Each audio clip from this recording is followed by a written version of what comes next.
Gubernur Banten perlu dinepalkan. Inilah respon seorang advokat terhadap keputusan Gubernur Banten yang kontroversi akibat memecat kepala sekolah yang menegur muridnya merokok di sekolah. Assalamualaikum warahmatullahi wabarakatuh. Cerdas, jernih, jujur, dan pemberani, guys. Ini Gubernur Banten ini perlu dinepalkan ya, guys. Direshuffle itu ya. Dia tidak mengerti ya bahwa ada Peraturan Menteri Pendidikan dan Kebudayaan nomor 64 tahun 2015. Apa itu? Tentang terbitnya kawasan tanpa rokok, di dalamnya itu termasuk adalah sekolah ya. Dan pasal 437 ayat 2 Undang-Undang Kesehatan itu dendanya 50 juta.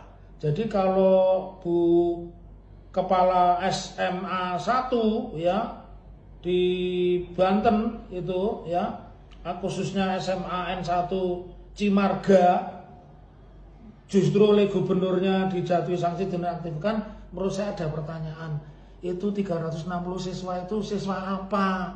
Jangan-jangan dia masuknya titipan gubernur itu, jangan-jangan 360. Kamu tidak logis bro ya, kalau kamu dewasa dan kemudian kamu datang di kantor saya ngelamar sambil bawa rokok pasti kamu sudah saya tolak jauh-jauh. Jadi merokok di halaman sekolah itu termasuk KTR, kawasan terlarang untuk merokok. Dendanya 50 juta ya. Itu diatur di Permendikbud.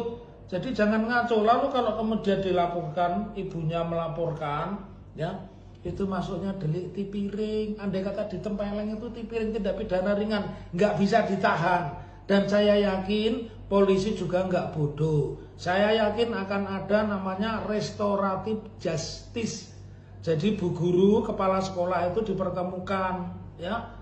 Pak Gubernur, Anda itu terpilih bayar berapa sih? Inilah risiko demokrasi di Indonesia yang di eranya Pak Jokowi berubah menjadi duitokrasi. Jadi semata-mata karena duit orang bisa jadi ini, jadi itu, termasuk jadi gubernur, jadi wali kota, bupati karena ngasih parsel, ya ngasih bansos. Benar-benar tidak bisa dimengerti. Jadi Bu, kita dukung. Kalau perlu akan saya gugat Gubernur Banten ya. Jadi kawasan larangan merokok itu ada, dendanya 50 juta ya. Permendikbud juga mengatur, dan sekolah termasuk bagian dari kawasan larangan merokok. Karena itu tetaplah menjadi orang yang cerdas, jernih, dukung Ibu Dini, Kepala SMA 1 Cimaraga. Salam akal waras, merdeka.